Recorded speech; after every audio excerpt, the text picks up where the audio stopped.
आणि या पराभवानंतर ममता बॅनर्जी आणि त्यांच्या तृणमूल काँग्रेस समोर आव्हानं मात्र वाढली आहेत।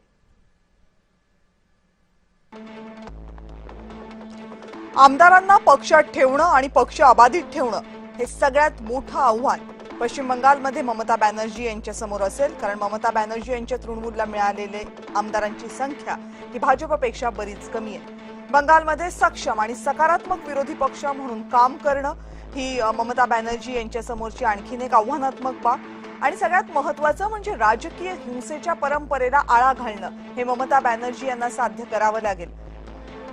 वाढतं वय आणि आपला पुतण्या अभिषेक याच्या महत्वाकांक्षांना आवर घालणं हे कौटुंबिक आणि वैयक्तिक पातळीवरची आव्हानं सुद्धा ममता बॅनर्जी यांना पेलावी लागतील आणि भाजप विरोधक यांच्यामध्ये समन्वय राखणं ही एक महत्त्वाची जबाबदारी त्यांच्यावर येऊन पडलेली असेल।